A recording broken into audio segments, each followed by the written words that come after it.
जय हिंद दोस्तों। Welcome back. स्वागत है आप सभी का आपके अपने YouTube channel Prince global studies में। दोस्तों आज की इस वीडियो में हम लोग देखेंगे गणतंत्र दिवस से रिलेटेड 50 से भी अधिक प्रश्नों को आज हम इस वीडियो में देखेंगे।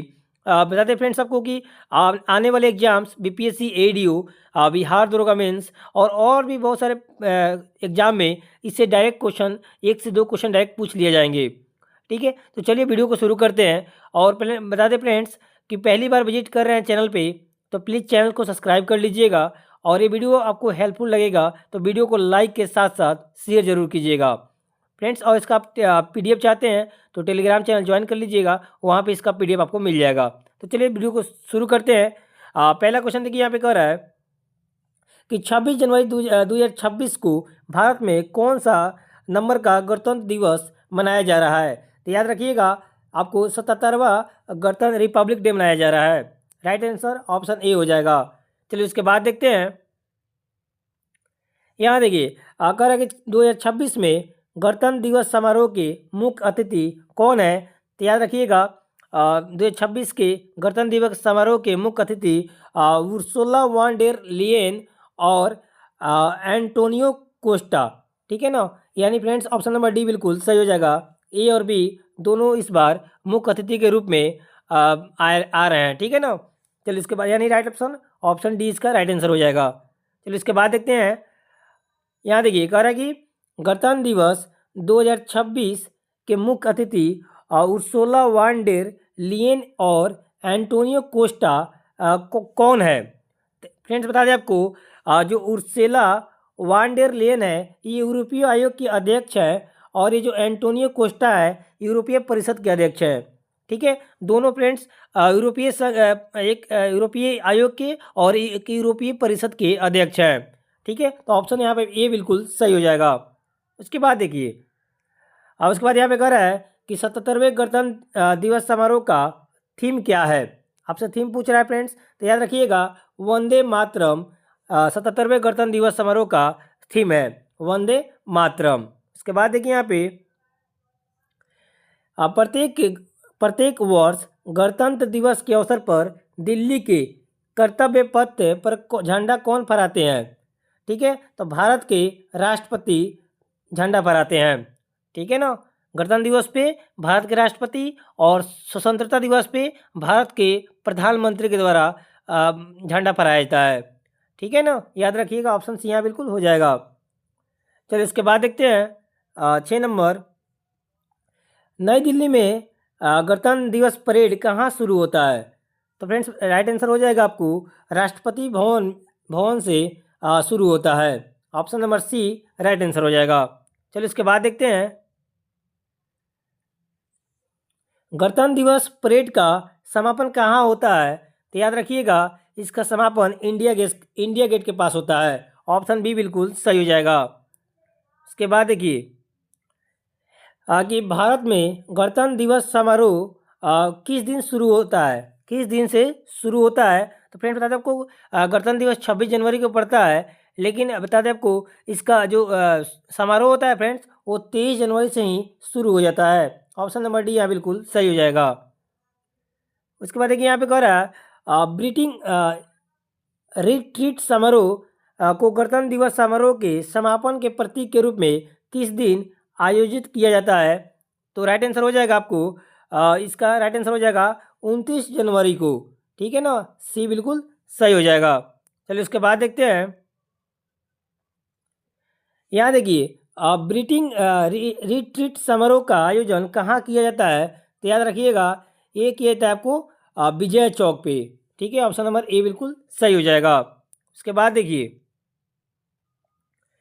भारत में हर साल स्वतंत्रता दिवस के अवसर पर किसके द्वारा ध्वजारोपण किया जाता है। तो याद रखिएगा भारत के प्रधानमंत्री के द्वारा। इसके बाद देखिए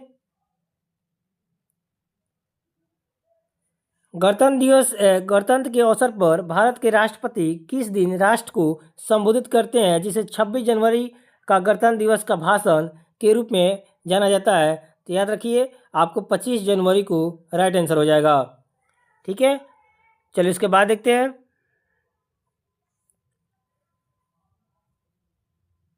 इसके बाद देखिए यहाँ पे कह रहा है कि 26 जनवरी के दिन ही भारत में गणतंत्र दिवस क्यों मनाया जाता है। तो याद रखिएगा, क्योंकि इसी दिन भारत का संविधान लागू हुआ था। 26 जनवरी 1950 को भारत का संविधान लागू हुआ था। तब से भारत में 26 जनवरी को प्रत्येक साल गणतंत्र दिवस के रूप में मनाया जाता है। इसके बाद देखिए यहाँ पे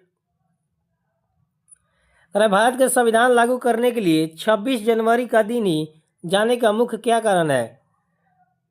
26 जनवरी को दिन चुने जाने का मुख्य कारण क्या है। तो याद रखिएगा आपको, क्योंकि इसी दिन 1930 में कांग्रेस द्वारा पूर्ण स्वराज दिवस मनाया गया था। ऑप्शन ए बिल्कुल सही हो जाएगा। इसके बाद देखिए यहाँ पे कह रहा है कि भारत का संविधान दिवस बनकर कब तैयार हुआ था। तो याद रखिएगा, ये आपको 26 नवंबर 1949 को बन के तैयार हो गया था और लागू हुआ था इसके 2 महीना बाद 26 जनवरी 1950 को। ठीक है, 1949 को बन के लागू हो गया था। एक साल के बाद 26 जनवरी 1950 को लागू कर दिया गया था। चलिए इसके बाद देखते हैं, भारत में गणतंत्र दिवस परेड का प्रारंभिक स्थल कौन सा है। तो बता दें फ्रेंड्स, आपको कर्तव्य पथ हो जाएगा। ठीक है ना, यहाँ से आपको प्रारंभिक स्थल माना जाता है। यहाँ से प्रारंभिक स्थल शुरू होता है गणतंत्र दिवस परेड का। इसके बाद देखिए यहाँ पे हर साल भारतीय गणतंत्र दिवस परेड पर मार्च पास्ट का नेतृत्व कौन सा टुकड़ी करता है। तो बता दें आपको राइट आंसर हो जाएगा, आपको पैदल सेना करता है। ऑप्शन बी बिल्कुल सही हो जाएगा। इसके बाद देखिए यहाँ पे 2026 का गणतंत्र दिवस समारोह मुख्य रूप से पर केंद्रित है। तो किस पे केंद्रित है। तो वंदे मातरम की 150वीं जयंती पर, याद रखिएगा। इसके बाद देखिए यहाँ पे भारत में प्रथम गणतंत्र दिवस कब मनाया गया था। तो याद रखिएगा, ये आपको 26 जनवरी 1950 को जिस दिन लागू हुआ था संविधान हम लोग का, उसी दिन मनाया गया था। 1950 के प्रथम गणतंत्र दिवस समारोह के पहले मुख्य अतिथि कौन थे। तो याद रखिएगा, पहले मुख्य इंडोनेशिया के राष्ट्रपति सुकर्णो थे। चलिए इसके बाद देखते हैं, प्रथम गणतंत्र दिवस पर तिरंगा फहराने वाले भारत के पहले राष्ट्रपति कौन थे। तो याद रखिएगा, ये थे डॉक्टर राजेंद्र प्रसाद थे। इसके बाद देखिए यहाँ पे कह रहा है कि 2025 में भारत के गणतंत्र दिवस समारोह में मुख्य अतिथि कौन थे। तो याद रखिएगा, आपको प्रोबो सुबियांतो थे। ठीक है, ये वर्तमान में कौन है। तो ये वर्तमान में इंडोनेशिया के ये इंडोनेशिया के प्रेजेंट टाइम में राष्ट्रपति हैं, प्रेसिडेंट है, याद रखिएगा। इसके बाद देखिए यहाँ पे कह रहा है, हर साल स्वतंत्रता दिवस समारोह का आयोजन कहाँ किया जाता है। तो याद रखिएगा, आपको लाल किला पे किया जाता है। इसके बाद देखिए यहाँ पे गणतंत्र दिवस पर पारंपरिक रूप से किस पुरस्कार की घोषणा नहीं की जाती है। तो याद रखिएगा, आपको भारत रत्न दिया जाता है, पद्म पुरस्कार दिया जाता है, वीरता पुरस्कार दिया जाता है, लेकिन फ्रेंड्स अर्जुन पुरस्कार जो होता है ना, वो इसमें नहीं दिया जाता है, गणतंत्र दिवस के अवसर पर नहीं दिया जाता है, बल्कि अर्जुन पुरस्कार की घोषणा राष्ट्रीय खेल दिवस जो 29 अगस्त को होता है, हर साल 29 अगस्त को, उसके उपलक्ष्य में आपको खेल दिवस पे हर साल अर्जुन पुरस्कार दिया जाता है। चलिए इसके बाद देखते हैं, भारत का संविधान बनने में कितना समय लगा था। तो याद रखिएगा, 2 साल 11 महीना 18 दिन लगा था। इसको कह रहा है कि भारतीय संविधान सभा ने जन गण मन को भारत के राष्ट्रगान और वंदे मातरम को भारत के राष्ट्रीय गीत के रूप में कब अपनाया था। तो याद रखिएगा, 24 जनवरी 1950 को अपनाया था। इसके बाद देखिए, भारत का राष्ट्रगान जन गण मन किसने लिखा है। तो रविन्द्रनाथ टैगोर के द्वारा लिखा गया है। ठीक है ना। इसके बाद देखिए यहाँ पे भारतीय संविधान सभा के अध्यक्ष कौन थे। तो याद रखिएगा, आपको डॉक्टर राजेंद्र प्रसाद जो थे अध्यक्ष थे। भारतीय संविधान के निर्माता किसे माना जाता है। तो डॉक्टर भीमराव अम्बेडकर को माना जाता है, याद रखिएगा। ठीक है। इसके बाद देखिए, पाकिस्तान से भारत में गणतंत्र दिवस परेड 1955 में मुख्य अतिथि के रूप में आमंत्रित किए गए पहले व्यक्ति कौन थे? तो याद रखिएगा वो थे आपको मलिक गुलाम मोहम्मद।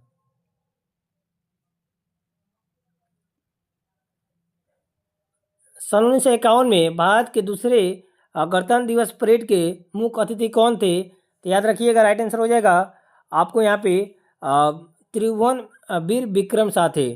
ठीक है ना, ये उस टाइम के नेपाल के किंग थे, राजा थे। इसके बाद ये कह रहा है कि हर साल गणतंत्र दिवस परेड के दौरान पूर्वोत्तर भारत के सांस्कृतिक दल द्वारा किस नृत्य शैली का प्रदर्शन किया जाता है? तो बिहू का। भारत के गणतंत्र दिवस पर राष्ट्र को संबोधित करने वाले पहले प्रधानमंत्री कौन है? तो हो जाएंगे आपको पहले जवाहरलाल नेहरू थे। भारत का राष्ट्रीय पर्व कौन सा है? बता दें आपको फ्रेंड्स, इसमें आपको गांधी जयंती, स्वतंत्रता दिवस, गणतंत्र दिवस सभी जो हो जाएंगे फ्रेंड्स आपको राष्ट्रीय पर्व है। आकाशवाणी और दूरदर्शन की दार्शनिक दैनिक कार्यक्रमों की शुरुआत किससे होती है? तो याद रखिएगा आपको राष्ट्रीय गीत से होती है। भारत के राष्ट्रीय ध्वज की लंबाई और चौड़ाई का अनुपात जो है याद रखिएगा 3:2 है। ठीक है, वहीं आपसे चौड़ाई और लंबाई पूछ देता 2:3 हो जाएगा, याद रखिएगा। कभी कभी उल्टा पूछ देता है इसका। भारत का राष्ट्रीय ध्वज के मध्य में बने धर्म चक्र में कितनी तिलियां है? तो याद रखिएगा आपको 24 तिलियां है। पहली बार भारत का राष्ट्रीय ध्वज कब और कहाँ फहराया गया था? तो याद रखिएगा आपको 7 अगस्त 1906 में पारसी बागान स्क्वायर कोलकाता में फहराया गया था। भारतीय संविधान सभा द्वारा तिरंगे को भारत के राष्ट्रीय ध्वज के रूप में कब अपनाया गया था? तो याद रखिएगा ये अपनाया गया था आपको 22 जुलाई 1947 को। तिरंगे का डिजाइन किसने तैयार किया था? तो पिंगली वैकैया के द्वारा ये तिरंगे का डिजाइन तैयार किया गया था। दुनिया का सबसे लंबा लिखित संविधान किस देश के पास है? तो हमारा प्यारा देश भारत के पास है। भारतीय संविधान को किसने अपने हाथों से लिखा है?